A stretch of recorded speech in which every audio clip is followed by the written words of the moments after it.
Hey, book besties. Welcome to More Than a Book Club podcast. I'm your host, Leyna.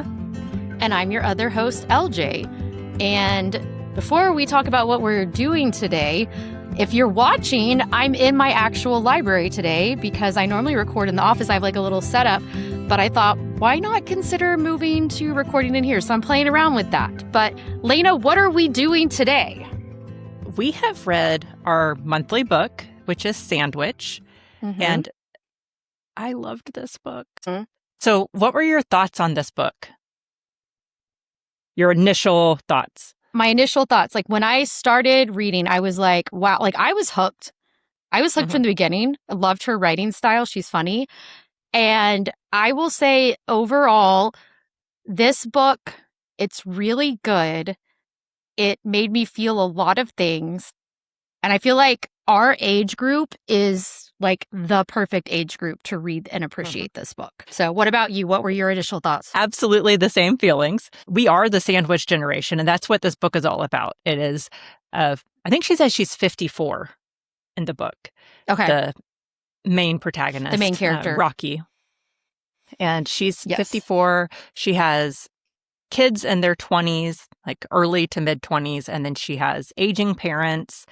And she is the sandwich generation where she's taking care of her young kids and then also taking care of her older parents. So she's right in the middle of caregiving for these two groups. And maybe she doesn't need to caregive as much for her children, but they still need some guidance and help, and her parents as well. So I felt this very viscerally. And you have, gosh, Gavin is 20? Yes. Or is he? Okay, so he's and my 20. my daughter just turned 17. Yep. And so I have And then a your 16 kids. and a 17-year-old. And so I felt this very, like, it was so emotional reading some of this because it talks about remembering when her kids were little. And Yes. I feel that very deeply because some of the things she was saying were when your kids are little, they're almost like smothering and they're wanting to be close to you. And then as they get older, they don't do that as much.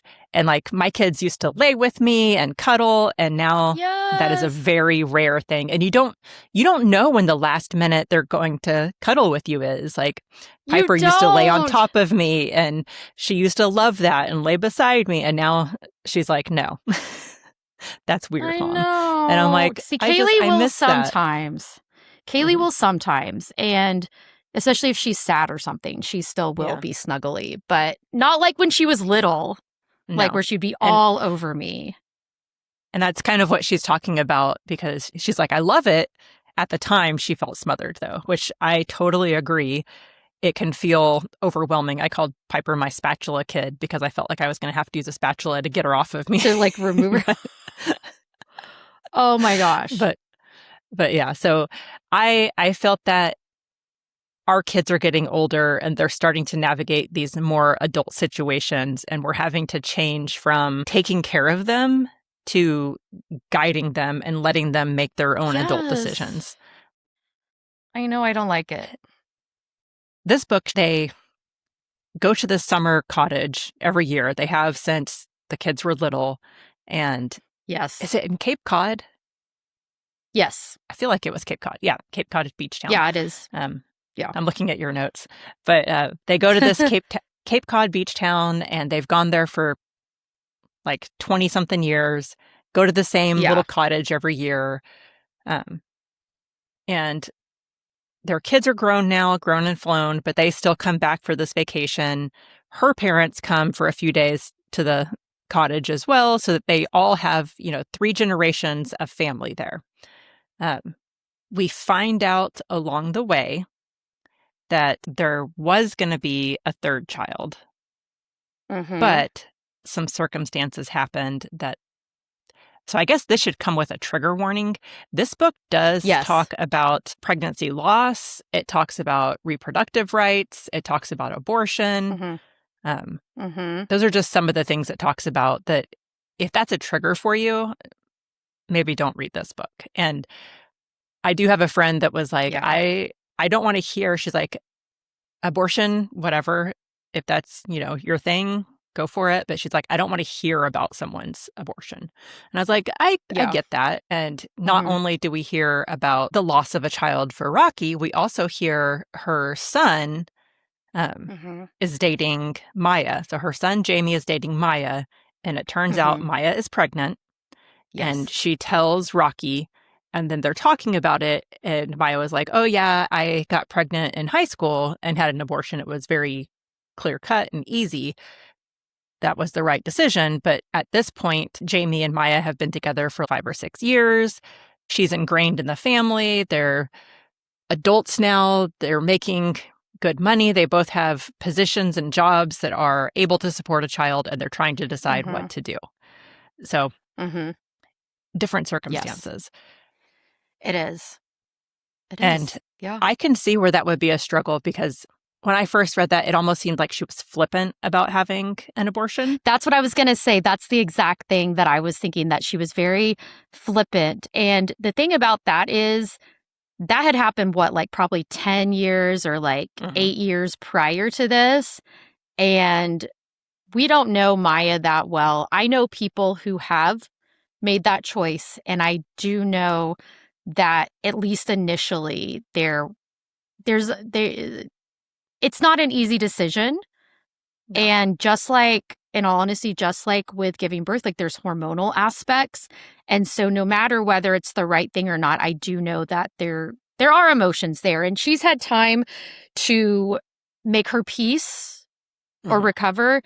And I think in a sense that was her way of, I don't want to dwell on this. I want to yes, I made that decision.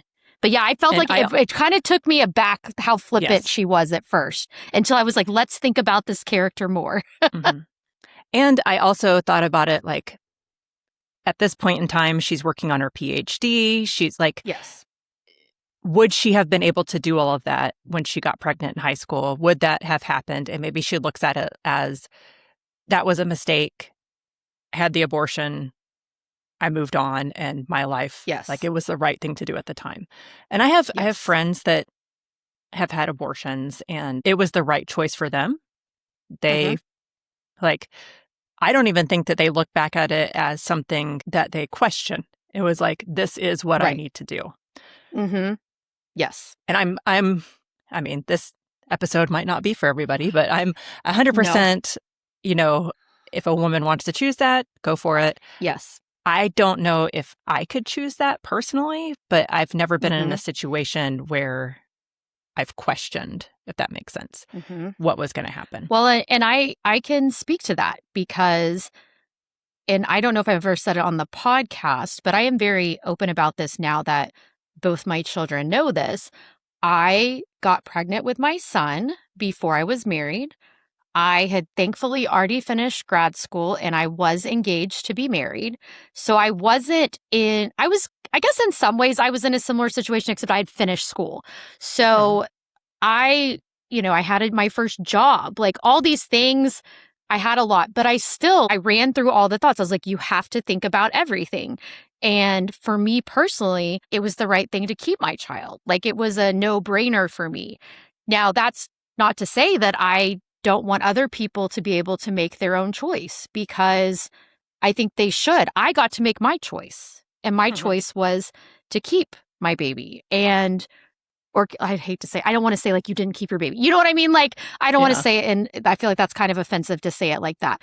But it was the right decision for me at that time. And so now that I know I've been in a situation like that, now there's always also I'm in my 40s now. I'm turning 44 in less than 3 weeks. So I'm at this point in life, I hope I don't ever find myself in that situation. I do know that my stepmother did find out in her mid-40s. She thought she was going through menopause and she was pregnant. So, and all that worked out too. She made the choice to keep him, and he is a doll. I'm not related to him. He's my brother, my half-brother's half-brother, but love him. He is adorable. He just graduated high school. And so, I am very happy that I felt more like I had a choice, because I can also understand, yes, she had a choice, but being in high school, it also might not have felt like she had a true choice. And Mhm. thankfully, this option was available to her because that's part of why we have those rights is because it used to not be an option and then people would end up in dangerous situations Mhm. or, I mean, all around. So anyway, And I will say this book felt more left-leaning. If that is not yes, your political spectrum, yes, that might be off-putting as well. It does yes, take place, like I said, in Cape Cod. They're a family from Massachusetts, I believe. Um, I think so. the grandparents live in New York. So Yes. you have some of this. But I think a big part of the story was the secrets we keep between Mm, generations. yes. And you think that you're protecting your Protecting. family, but you're not. I think there's a lot of secrets that could influence decisions that you make. Like if your Yes. parents had kept a secret, it might influence something that you do. Or um, Mm-hmm. like there's information in this where the grandma has some health issues, but they Yes. suspect she has some, but they don't know because she's been keeping everything kind of close to the chest and not saying anything. Yeah. And then it comes out and it's like, why didn't you tell me? And I feel like that sometimes, like Mm-hmm. blindsided, like, why don't you tell me these things? Because your parents' health also impacts your health because you could be at an increased Yeah. risk. But Mm-hmm. And I did also appreciate that there was a lot about mental health in this. mhm, And one thing that I thought was interesting that was never revealed, we know something happened 3 years before with her daughter, mental health. I can speculate and guess that there either was a suicide attempt or suicide ideation or something like that, and that she was institutionalized. Because I know they make a lot of jokes about having their happy pills, which I also mhm, make like, I'm on the good meds. Like, why are yeah, you so chill about this? Well, I'm on the good meds, which is me joking about it. But yeah, honestly, at some point I needed the meds prior to, like, I felt like mhm, I got back to myself. That was the point of them, where sometimes those chemical imbalances, hormonal imbalances mess with us. And I felt like that helped me come back to being me again, and I didn't even realize, like, how much of myself was dipped in depression because it didn't look like depression. mhm, But I love the way they handled that, and that both the mother and the daughter getting to talk about that and the rest of the family being supportive of that, because that's also not always the case, especially intergenerational. I feel like our generation, more so than ever, have been the generation that started that therapy was acceptable and not this big mhm, taboo thing. And that getting on medication became less of a taboo thing, which I think is great because I think we had like the big ones labeled like, oh, schizophrenia, oh, yeah, oh, they're depressed. And like that was all put into one box of category and anxiety. And I feel like anxiety in a lot of way, well, everyone has anxiety. And it's like, mhm, no, there's different degrees of all of this. right. And I thought it was interesting. They were talking about intergenerational trauma. Like, is this something that's passed Mm-hmm. down? Because the grandma had anxiety and was Yeah. worried about her daughter and her grandchildren, and the mom had anxiety and she was worried about her children and her parents. And then her Yeah. daughter also had anxiety and was worried about her parents and the Yeah. grandparents. So it was this stacked, layered, they're all worried and they pick up on these little Mm-hmm. things. And it was interesting because her husband, Nick, they said several times that he's very chill, very laid back, always making jokes. Um, Mm-hmm. he says movie quotes instead of saying feelings, which I was like, that's Yeah. kind of funny. I love that. Um, and her son, Jamie, seemed to be kind of the same way. Like it's not that he Yes. didn't show emotions, but he was very chill, very, let's laugh about this. What do they call him? Mm-hmm. The funinator or something like that? I Something can't like quite that. remember. Yeah. But they said that he was the one that brought the fun because he would ask like random questions. If you had to choose between this and this, which one would you choose? And he started Mm-hmm. conversations and they were always just silly. But Yes. was that passed down through the men and the anxiousness passed down through the woman? And part of what they were talking about at one point, several times in the novel was, when the kids were little, she Mm-hmm. was the stay-at-home parent, even though she had a full-time job, but she worked from home. Mm-hmm. And so a lot of the stuff fell on her, and she had to have that mental checklist. But then as they've gotten older, Yeah. the kids come to her with their problems and questions. And so she's still having that mental checklist that still she feels responsible Yeah. for them. And Mm-hmm. I was like, oh, not saying that dads don't have that responsibility but it's different, I think, Right. between the sexes. It is different. Yeah.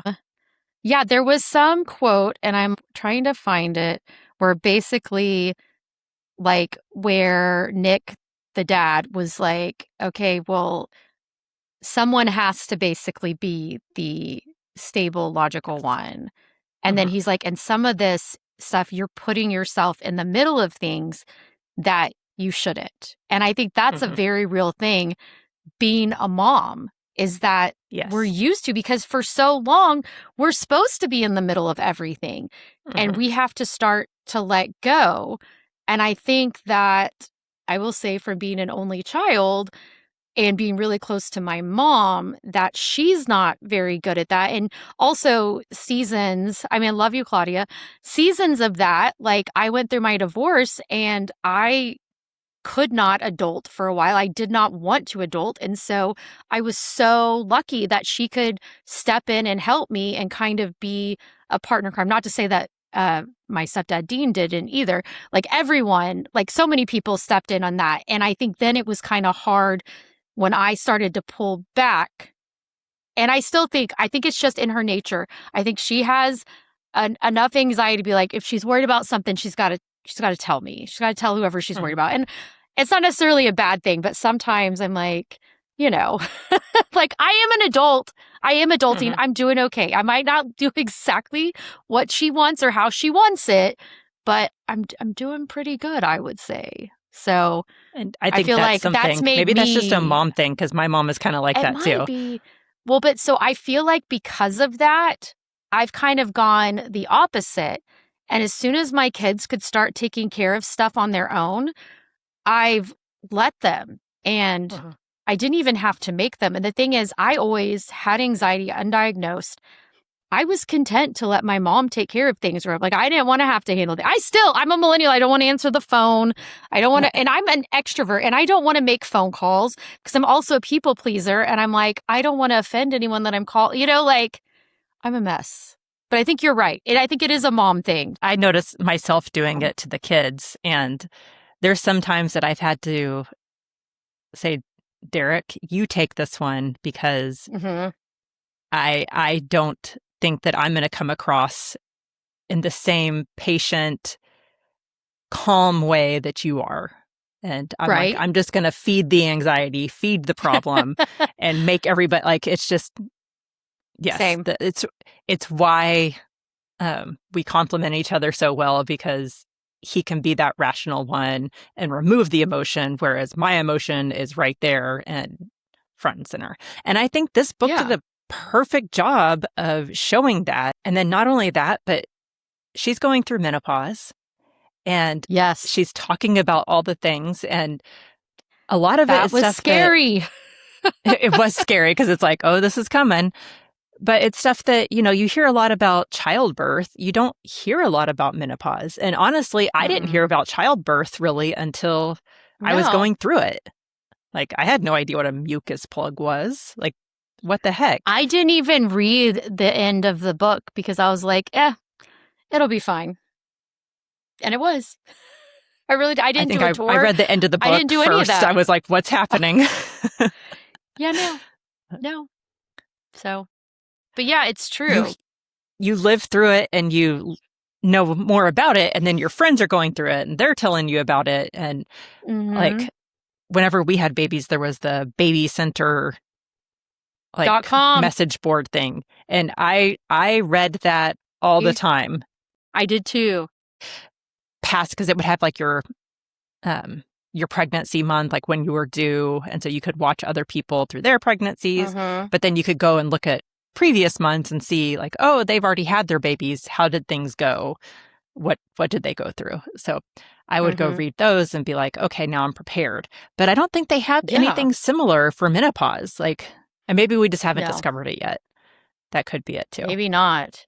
Maybe not. But this, oh my gosh, this book, so many of the things I was like, okay, this is kind of terrifying. I have some highlights in the book, so let me pull it up because I some of them were too long to like retype. There was a lot of good quotes in this. There were so many good quotes. Okay. So, hot flash, I say. Nick looks alarmed and for good reason, but I've been so mad at you. Yes, for not oh well, this is for okay. For being so whole, so unscathed. It's like total reproductive mayhem every second, a gynecological shit show. And then I'm supposed to be excited about stuff that adults do together in the bedroom. Like we're riding a Ferris wheel in a cemetery. It's insane. We're just ruined by sex. Women, our bodies, our psyches, we're sexually assaulted every 5 minutes. We're infected with everything, traumatized by conceiving, by not conceiving. But let's keep at it. Like you've been in a maiming car accident and then you're supposed to want to get back in the car. And then there's some ... but there's no expectation that you're going to like have, oh gosh, I don't want to say that. And then her husband says like, you want me to make her laugh. And she does laugh. She say, I actually do want you, but sometimes I feel like we're living on two different planets. And then I remember that's the name of the stupid book, the Venus and Mars one. And I'm so mad I could scream. So like, it's like she wants him, she loves him, and she hates him at the same Mhm. time.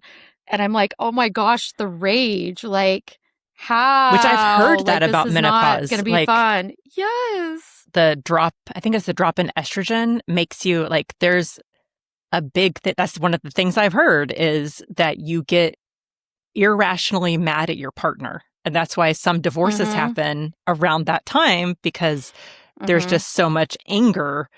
And I'm like, oh, what's that going to be like?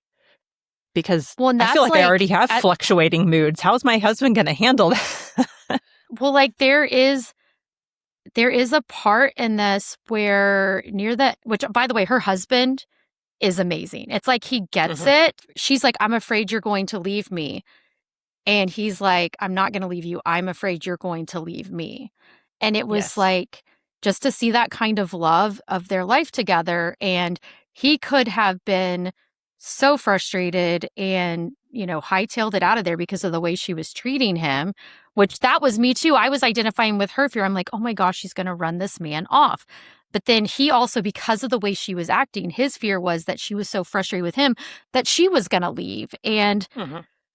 I'm like, okay, okay, there we are. And it's terrifying. And the way her rage would come out, I'm like, no, like, I don't want to do with that. And some of the I'm times scared. she would say things and she would think she was saying them in her head, but she would And then actually she be say them speaking out them. loud.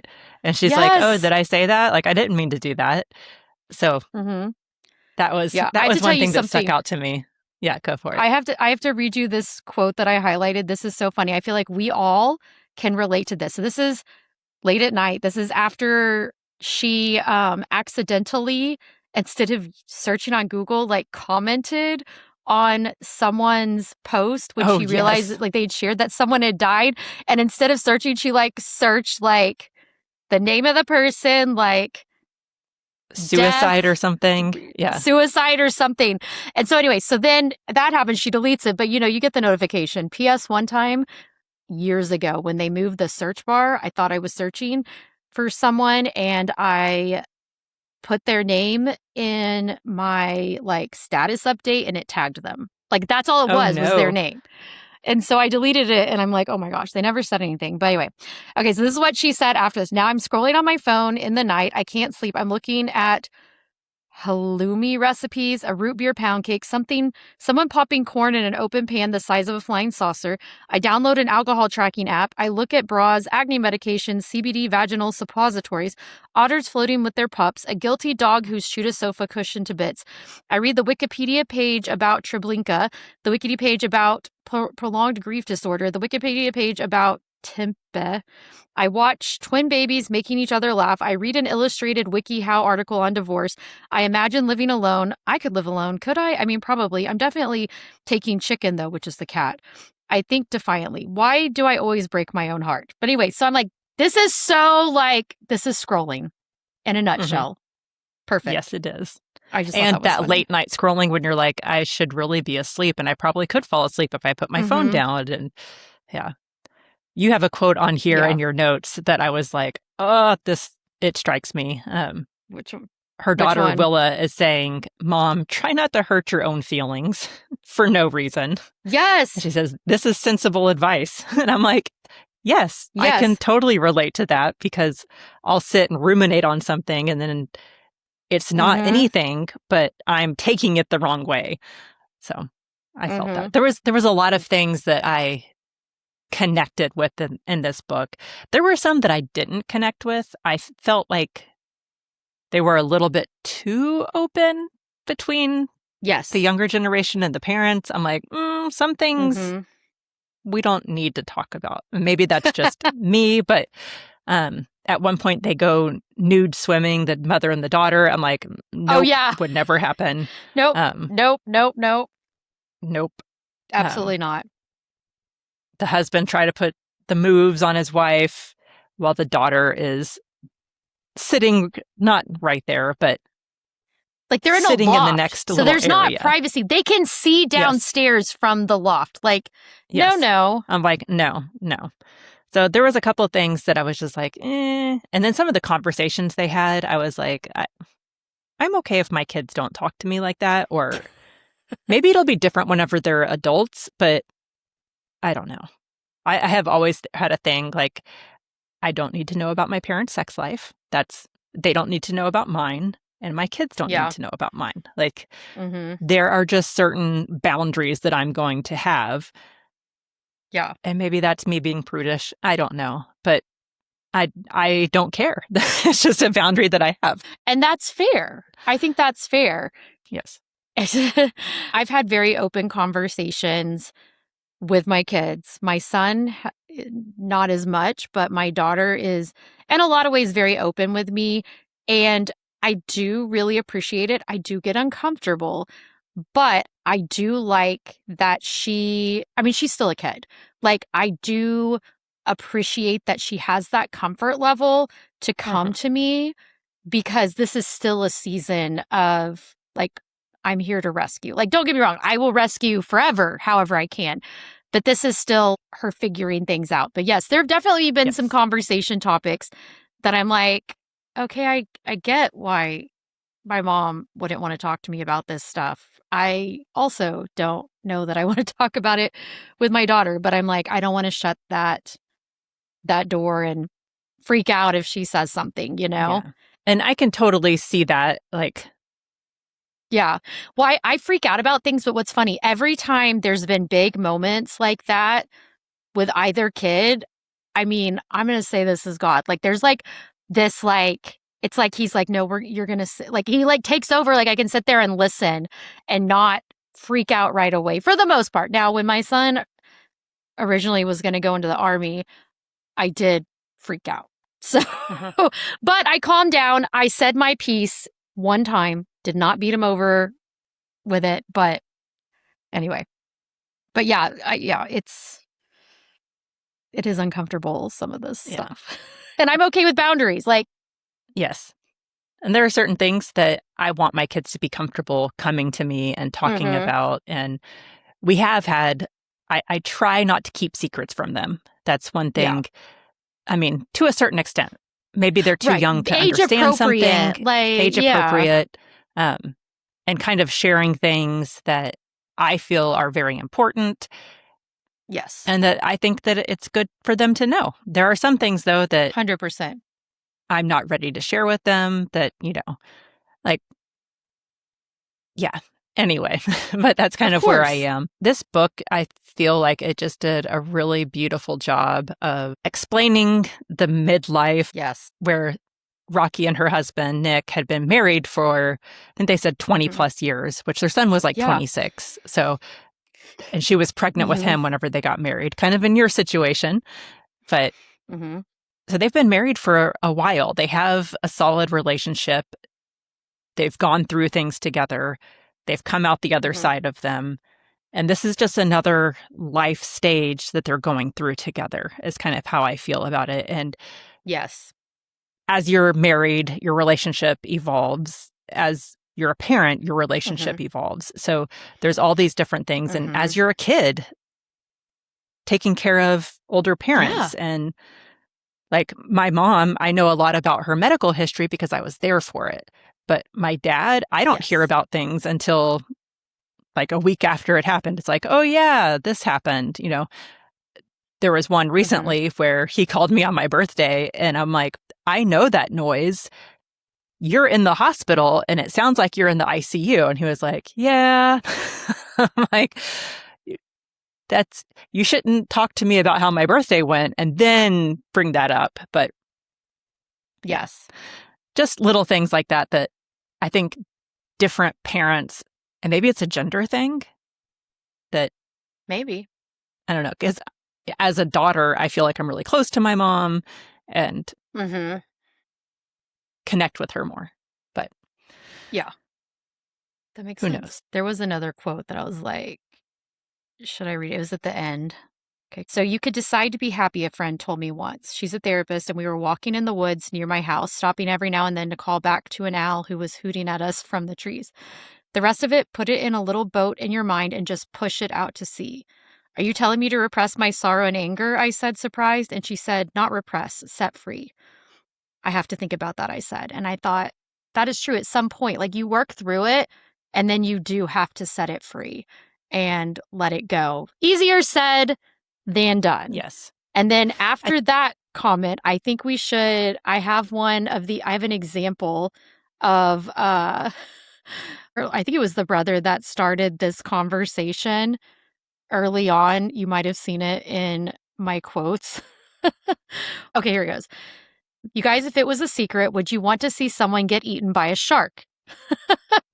And then, oh my God, I say, that's terrible. Willa. Oh, Willa did this one. No, not eaten. Okay. And Willa laughs, bitten.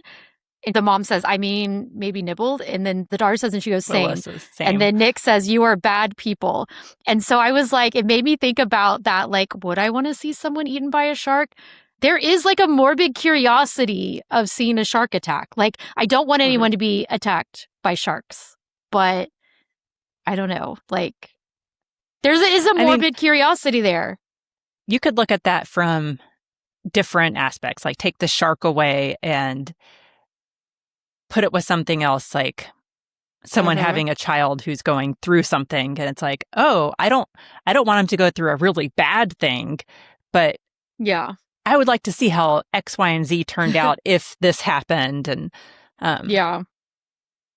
Or you don't, I think at one point she says something about like whenever you're taking a temperature and you put the thermometer in and it comes back and you don't have a temperature and you're kind of disappointed. Oh yeah, because you don't get to stay home. Yeah. You expected to have a temperature, and kind of that validation, like, oh, I'm really sick. And I've had to tell my kids that before, like Piper will take her temperature and it's normal. And she's like, oh, okay, I guess I'm okay. And I'm like, that doesn't mean that you don't feel bad. It just means you don't have a temperature. Right. Like you can still feel bad about things or about your life or your illness, but not have any visible signs.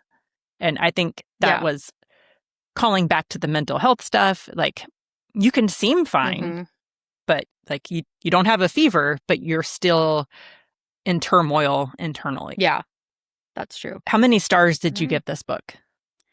I gave it 5 stars because as much as it terrified me, how poignant it is, it's still like, I think it was very well done. And by the way, I just happened to know this because, I just marked it on Goodreads and stuff. This is book 1. So I guess there's going to be more. Is it already out? The second book came out, I think, last year. Okay. I'm scared. Because at the end, they kind of have like an epilogue and they tell you some stuff about what happened. Yeah. And then I'm like curious what the rest is going to be about. Yeah. Yeah. And I don't know if the second book goes straight from that epilogue to what happens next in their life, or if it's about different characters, or you're seeing things from different perspectives. I have no idea.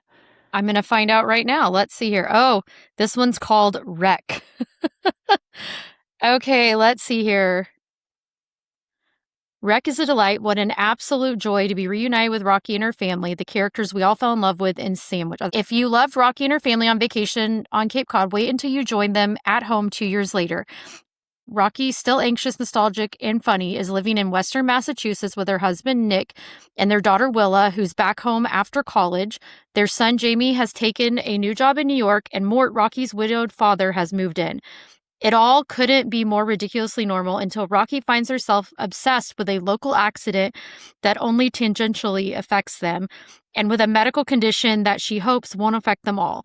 With her signature wit and wisdom, Catherine Newman explores the hidden rules of family, the heavy weight of uncertainty, and the gnarly fact that people, no matter how much you love them, are not always exactly who you want them to be. Okay. That goes right back to the shark attack thing. So yes. And you were even saying, like, maybe it's the morbid curiosity of a car accident or something. So right. Yeah. Okay, I'm looking at my friends who have read it that I'm I think I don't necessarily know all of them. Oh no, that's Community. Okay, my friends' ratings, the lowest anyone gave it was 4 stars. Of Sandwich or the second one? Of Wreck. Let me see what they did with Sandwich, I bet. Let me see. I feel like more people probably have read this one. Okay, interesting. There's a lot of 4 and 3. Most of them gave 4 stars based on the overview. There's 3. There's a 5. I gave it 5, but I can see someone how some gave people... it 2, and she didn't. The person who got me on Goodreads gave it 2, and she didn't say anything. I can see how people would be turned off by this. Yeah. Yeah. I mean, if it's not your political ideology, and that is not... I think this person dealt with infertility. And I can see how some of the stuff would be even if you are pro-choice, it still could be hard to some. And I agree, if someone is not pro-choice, this could be upset. Plus, lots of things, like you said, it leans left. If you are pretty far right, it might upset you. And just the way they talk about some things, but yes, I think it was good. I gave it 5 stars as well. There were times where I was like, maybe this is a 4-star book. I ended up giving it 5, but I debated between 4 and 5. So I ended up going with 5, but under duress, I guess. Yeah. Well, and I'm like, this book made me uncomfortable in so many ways, but I think it was just so real and believable.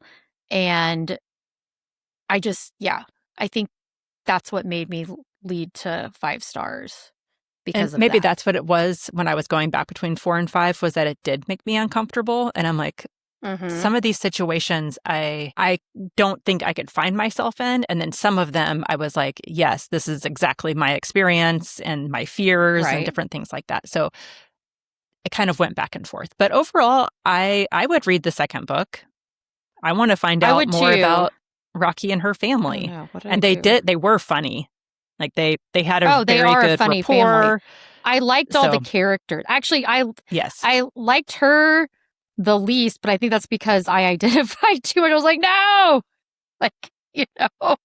Yes, I don't know. I can see that. It's fine. I can see it. It's fine. It's totally fine. All right, friends. Totally fine, until next week, we will see you later, and we will have a reading guide coming out on this at some point. Yes. I feel like this one will be a quick turnaround because this was a quick book. It was only like 240 pages. So, but you can check our Patreon for that, or our Etsy. We'll have those out soonish. Yes. All right. Yes, we will. Until next time. Bye. Thank you for listening to More Than a Book Club podcast. We are recorded and produced in McKinney, Texas. Don't forget to like and subscribe wherever you get your podcast, and follow us on Instagram and TikTok. Thank you for listening. Thank you for listening.